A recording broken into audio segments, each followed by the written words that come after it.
Welcome to the 5th episode of Climate on Air, discussing the future of EU climate policy. I'm Bradley Martzagala from the University of Eastern Finland's Center for Climate Change, Energy and Environmental Law. And I'm Aaron Best, Senior Fellow at Ecologic Institute in Berlin.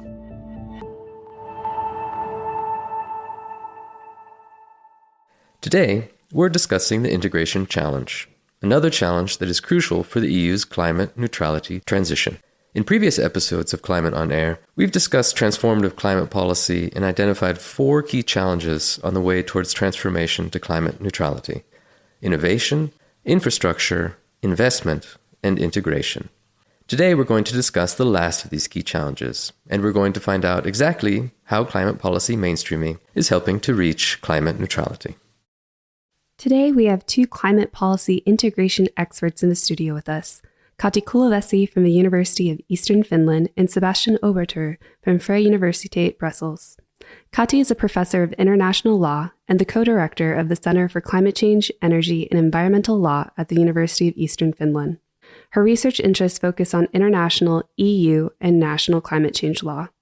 Sebastian is the director of the Research Center for Environment, Economy, and Energy at the Brussels School of Governance.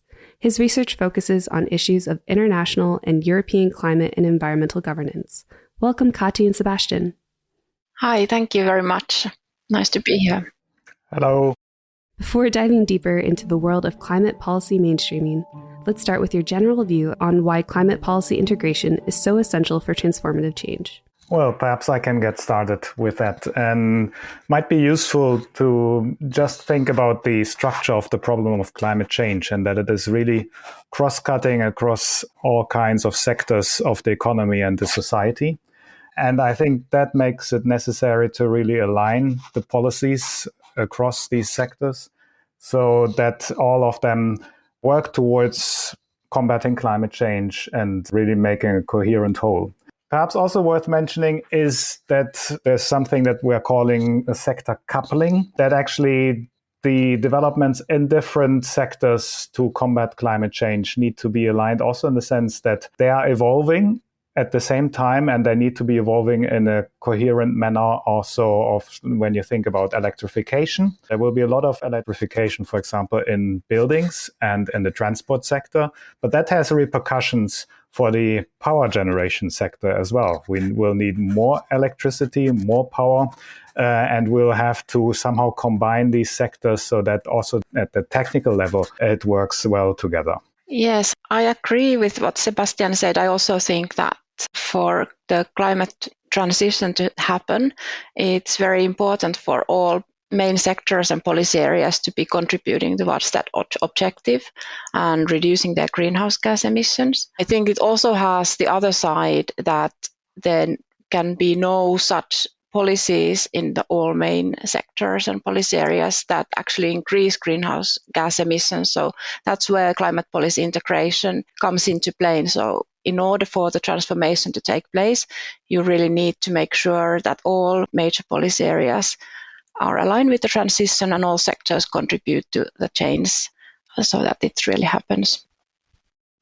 I think it's very interesting, this idea of this co-evolving, that it's actually sort of a moving target. We're not talking about static sectors, we're talking about areas where technology is changing all of the time. And very interested to hear about this cross-cutting aspect, the fact that all these sectors need to come together and the way we can align those things through policy. We certainly have a lot to dig into today, and I'm glad we had the opportunity to discuss the potential of climate policy integration in more detail. So let's set the scene. How should we be approaching integration in the context of transformative climate policy, and what's really the meaning of integration? In previous episodes of our Climate on Air podcast, we've discussed the different challenges on the way to climate neutrality.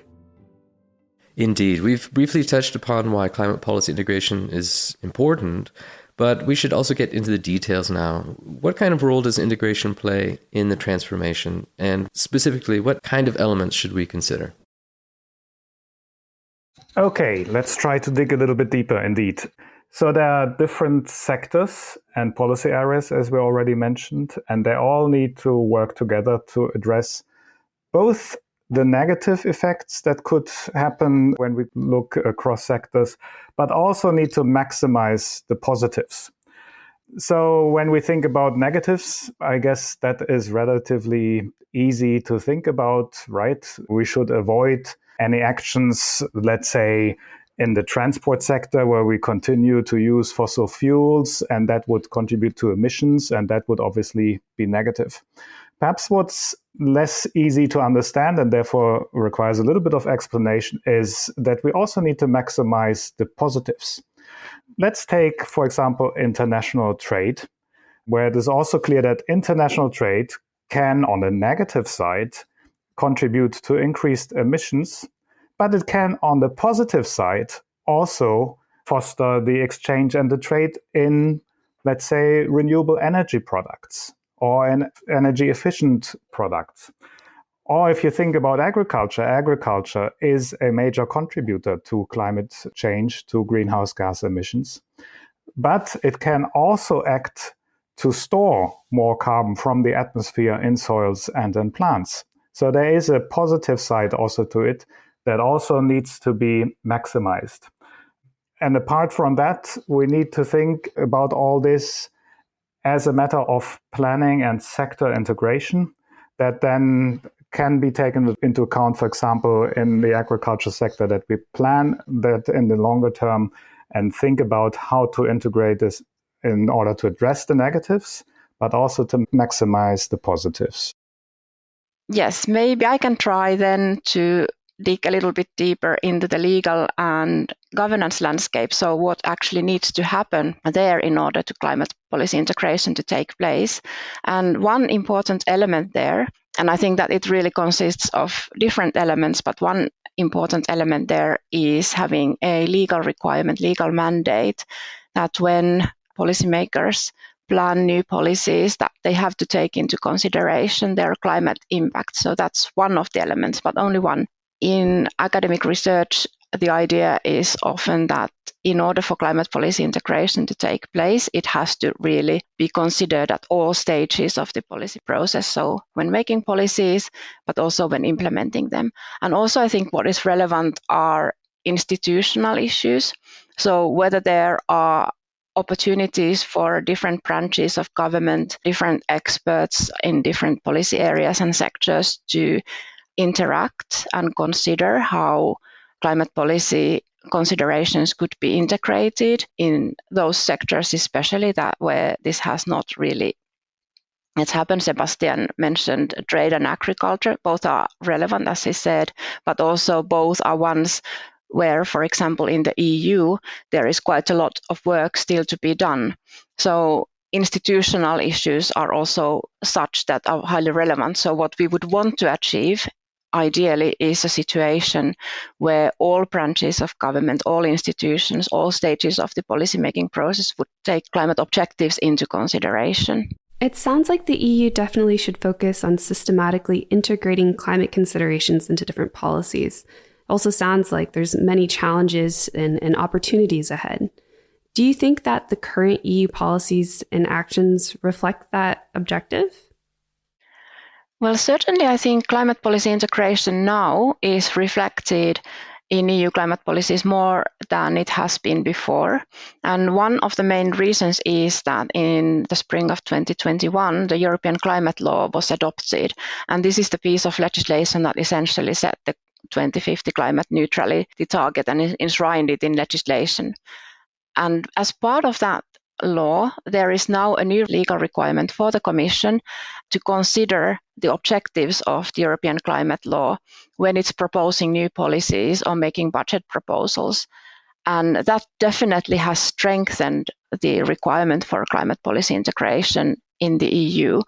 It's not necessarily perfect yet, but I think that that's a very good starting point. So with the European climate law, we have now the sort of first legal basis to start considering climate policy integration, and really a requirement that whenever there are new policies proposed by the Commission, they have to be screened in terms of their consistency with the 2050 climate neutrality objective. Yes, so perhaps, well, I can just agree, but there has been a lot of progress already. Also, if you look into specific sectoral policies, if you look at the electricity sector, the production of renewable energy, that has advanced quite significantly and has kind of also enhanced climate policy integration in that sector.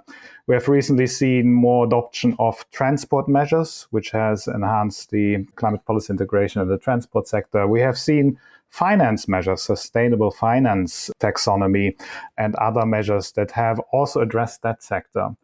But there are, first of all, other sectors that Kati also mentioned, agriculture and a few others, where progress has been less pronounced. Could also mention, for example, external energy issues. And in all these sectors that I mentioned, there's still work to be done as well. The transport sector certainly is not fully in line with decarbonization objectives yet. Neither is the finance sector. So a lot to be done still, but a lot has also happened already. Yeah, perhaps then just to add one thing. So I was earlier saying that there is now and emphasizing that there is the new legal requirement in the European climate law. But of course, also I wanted to say that it's not yet perfect. And what I meant with that is that there is nothing yet to prevent the Commission, for example, from proposing policies or budget proposals that are not compatible with the climate neutrality objective. So what I see as the mandate in the European climate law, I think that it is a first step, but of course it could be stronger, and also depends a lot on how the Commission actually applies it in practice. And of course we know also that when then concrete EU policies are being made and new legislation is being made, it's not based only on the Commission proposal, it normally goes then to negotiations between the member states through the Council and the Parliament, and the policy proposals may change during that. So there is no mechanism to ensure that during those negotiations, the climate policy objectives are also taken into consideration and nothing is being added to the proposal that then runs counter to the climate neutrality objective. So I think that's one element that if we think about how the EU climate policy should probably evolve in the future and to strengthen the climate policy integration requirement, then that would be one element to consider still. So, Kati, you mentioned we're at a good starting point with the climate law. And Sebastian, you provided sort of a mixed picture in terms of progress in the sectors, that some of the sectors have made quite good progress, some of the sectors less so. It looks like the EU could still do some work to improve its mainstreaming of climate consideration across sectors. What would you say are the biggest challenges to that next step in terms of broadly integrating climate issues in EU policy? Mm-hmm. Well, perhaps let me combine two elements. First of all, there is a lot of thinking and talk about principles that need to be applied across all the policy sectors, all the decisions. And we have had one already that has emerged that's called the Do No Significant Harm principle. That is part of the European Green Deal and has up to now primarily been integrated into a number of financing instruments, so that finance would need to ensure that there is no significant harm being done, which kind of relates to my negatives before that I mentioned, right? So that principle can first of all be much more broadly applied to all policy sectors. And there might be a chance to anchor that somewhere in EU legislation. But then also the positive side is kind of underdeveloped, namely to instruct all the sectors to also maximize the synergy, to maximize the support for the climate transition when they enter into sectoral decision making. The second element that I wanted to mention is it's not just about kind of instructing these sectoral decision-making systems that we have do their utmost to contribute to the climate transition, but also to create the sectoral buy-in, the sectoral ownership that you need in these sectors to actually pursue that. So it's not only about kind of top-down telling them this is what you have to do, but to also create the conditions that they themselves also think about the solutions that they can offer in all their sectors. So it's about aligning the sectoral interests in the end with the climate transition. And that remains a constant challenge and will remain a constant challenge also because the sectoral conditions are dynamic. And we mentioned that before. It's a dynamic field, so it's evolving. It's not that at some point we can say, oh, now it's done. with the climate policy integration, but it will need to be pursued over time consistently. Well, maybe if I first pick up from what Sebastian just said, I think also one consideration, of course, if you think about climate policy integration, sectoral buy-in, is that the EU, of course, is quite complicated as a governance structure in the sense that you always have the EU level and you have the member state level. So, of course, now we have been discussing about what is taking place at the level of EU climate policy, but obviously for the climate policy integration to really happen, it needs to also be happening at the member state level. So that is one element that I think is relevant and needs to be considered, how to then transform the climate policy integration requirement from the EU level to the member states and make sure that the different levels discuss with each other and contribute to the same objective.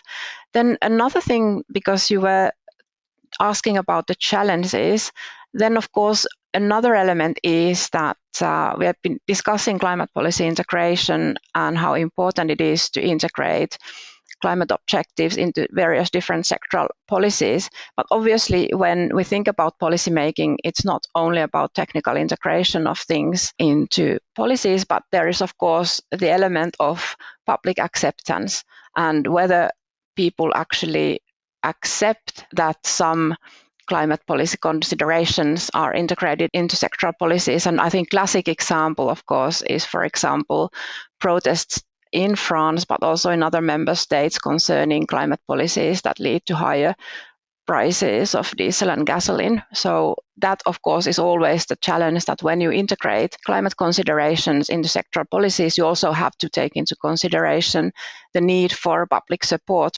for the transition to take place. So I think that in that sense, climate policy integration is much more complex issue than just the mere integration of climate objectives into sectoral policy making.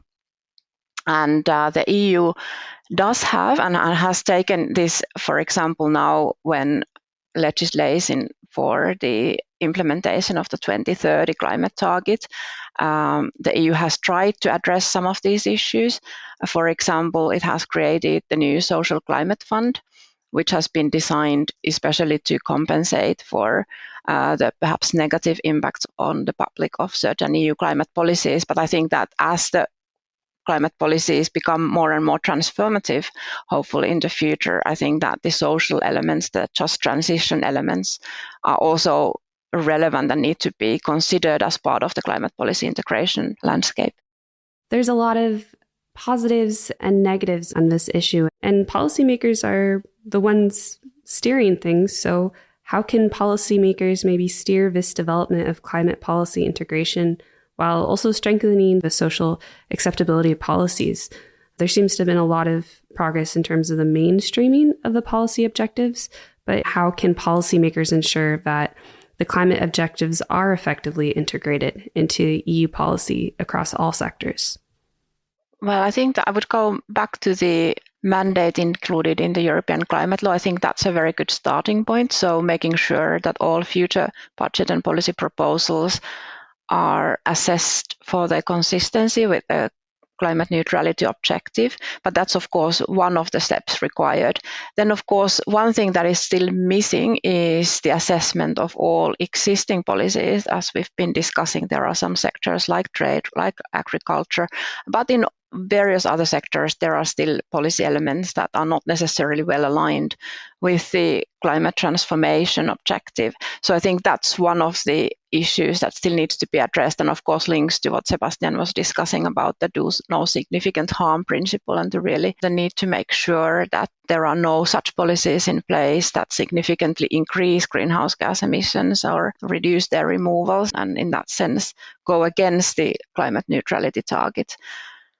Then another element, and I again would come back to the sort of social acceptability element that is also part of being able to effectively integrate climate considerations into various sectors. And what we've been researching in this 4i Traction project is, and we've developed basically the notion of procedural climate governance. And here I would emphasize that there are certain elements of procedural climate governance. And here I'm really thinking about issues such as public participation, engaging the public even more in the policy processes, also providing accountability mechanisms, increasing transparency of the climate policy making. That, in my view, would also be relevant in order to make the sort of climate policy integration and climate mainstreaming more acceptable. Yeah. I think from what we discussed before, I would just also stress the distinction of process and substance, and that we need to cover both. So we need to make sure that in the policymaking processes across the board, in different sectors, but also in cross-cutting decision-making processes, climate considerations, climate objectives are fully integrated, but then need to make sure also that in the substance of those policies, it's actually not only considered and then, perhaps ignored, but actually also the policies themselves are fully in line. This is two sides of the same coin.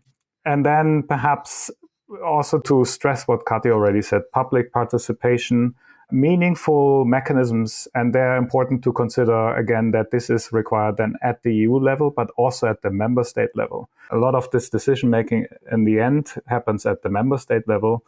The importance of sectoral dialogues. I was before talking about sectoral buy-in, sectoral anchoring, and also treating all these mechanisms that we know about, right? Citizen assemblies, citizen panels, citizen councils, etc. All kinds of, we have new means in the digital world to involve our citizens, but then to involve them really in the decision-making, not as a fig leaf, as something that one needs to tick the box and say, okay, I've done some public participation, but meaningful public participation, so that we get everybody involved, all the sectors, all the citizens. So we've unpacked some of the principles here in terms of what integration might look like. What does that mean in terms of the core EU instruments already in place? What are we building on when we are increasing and advancing climate policy integration? What are those instruments, and what are some of the specific ways they could be improved? Well, like I've mentioned already several times, the European climate law and the Commission mandate to look at the future climate policy proposals and budget proposals from the perspective of climate objectives is a good starting point. But I also mentioned, and we've discussed already, that this also needs to happen at the member state level, not only at the EU level. And here we have an instrument that also belongs to the category that we in this project have defined as procedural climate governance. And that instrument is the so-called governance regulation, so the regulation on the governance of the energy union and climate action. And this is basically an instrument that includes a lot of planning obligations for the member states to plan how they will achieve and implement the EU's climate and energy targets. So I see some potential there in the governance regulation also to be developed in a direction that it already requires the member states to look at their different sectors and identify what national policies they will implement in order to achieve the targets coming from EU legislation. But I think that there might be an opportunity to even strengthen that element of the governance regulation. And there is actually a very good opportunity for that, because both the European climate law and the governance regulation must be reviewed by the Commission in 2024.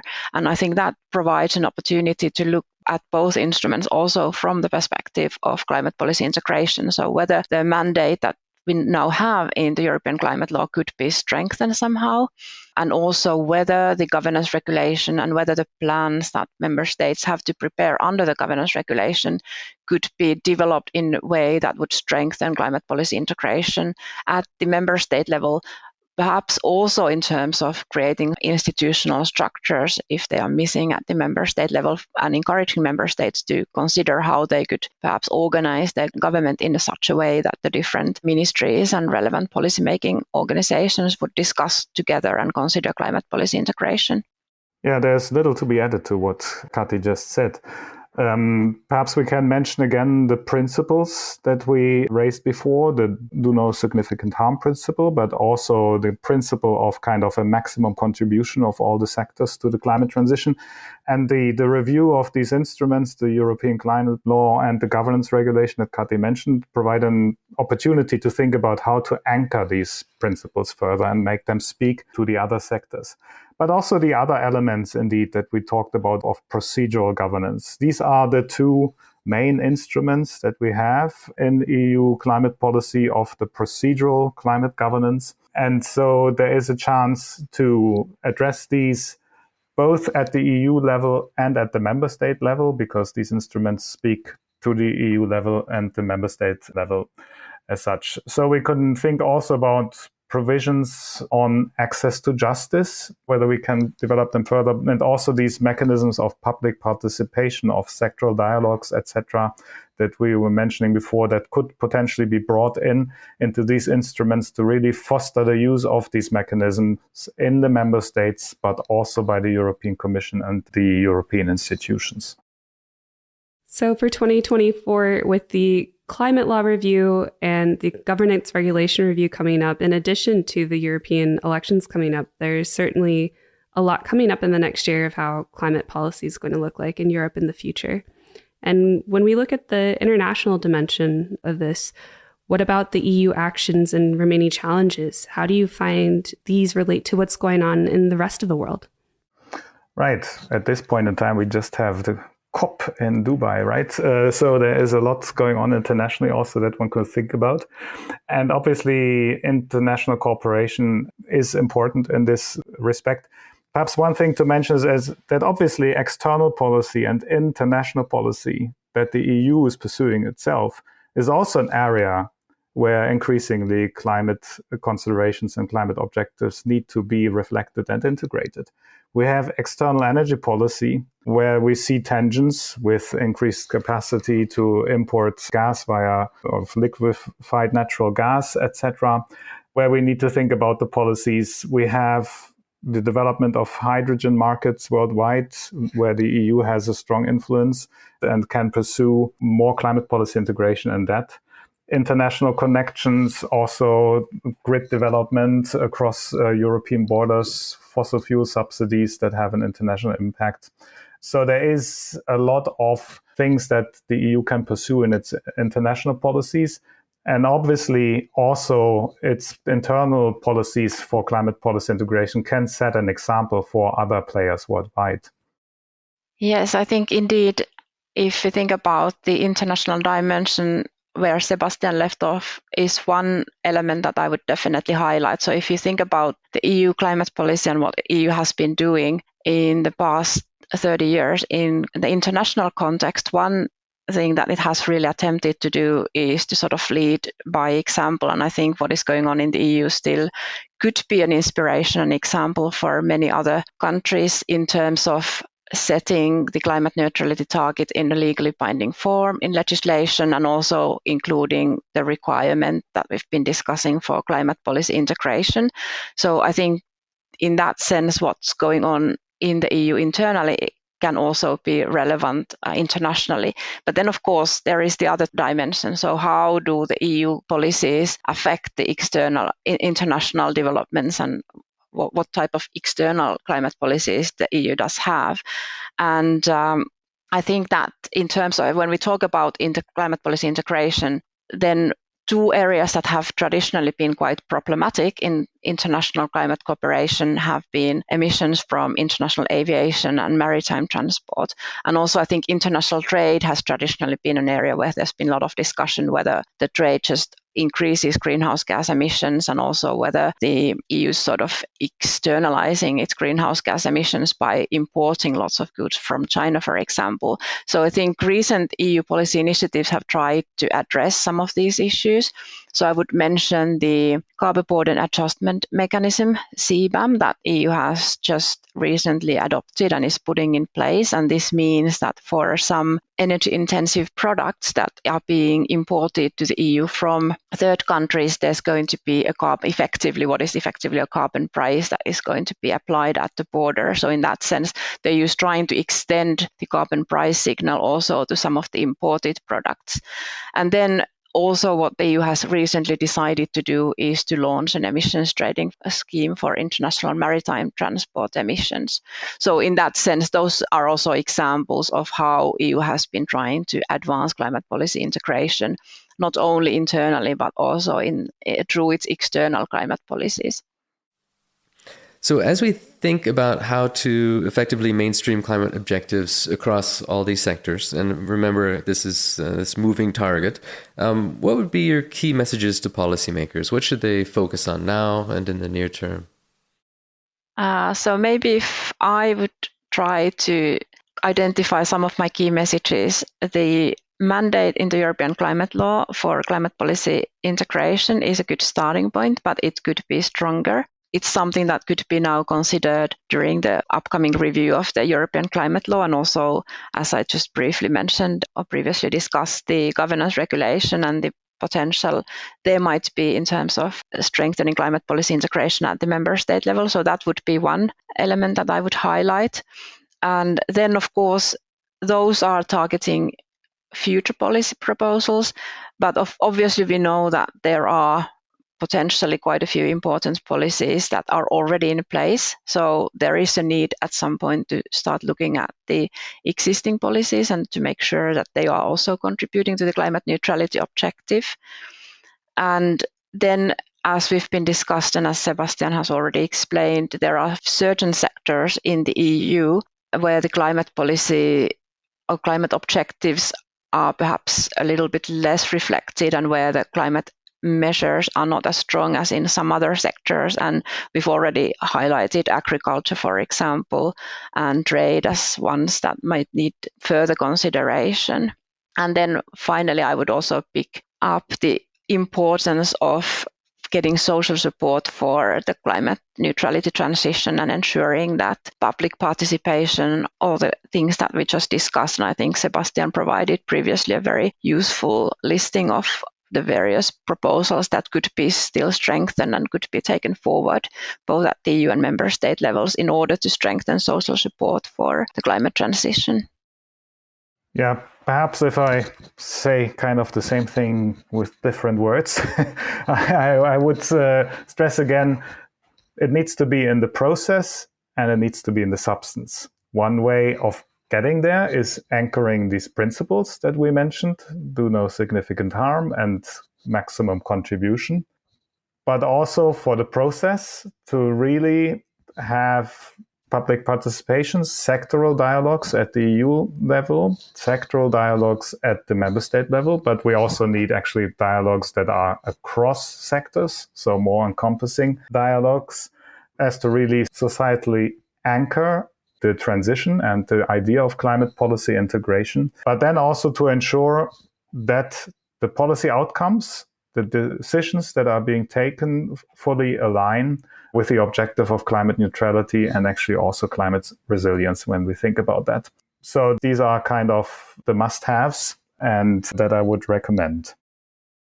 Thank you, Sebastian, and thank you, Kati, for joining us today to talk about integration into mainstreaming climate in EU policy, the challenges that are involved in that, the opportunities before us, and the recommendations for how to make that happen. Thanks for joining. Well, thank you very much for the invitation, and it was really nice discussing this with you. Yes, thank you very much. It was a pleasure being with you. Thanks a lot. Thank you both.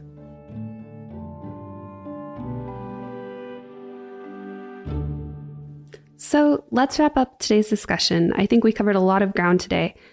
What about you, Aaron? What did you take away from today's discussion? I think one thing is that this is a very dynamic process, that these are sectors that are all evolving, due to technology, economic changes, and that alignment means, capturing that evolution and making it a co-evolution. I think that was very interesting to me.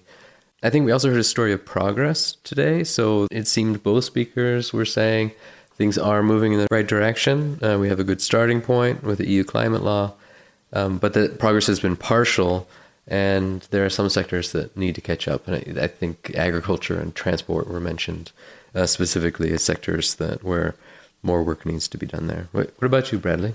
I absolutely agree. I think despite the moving targets we heard today, that there's obviously clear steps of how to move in the right direction in multiple dimensions.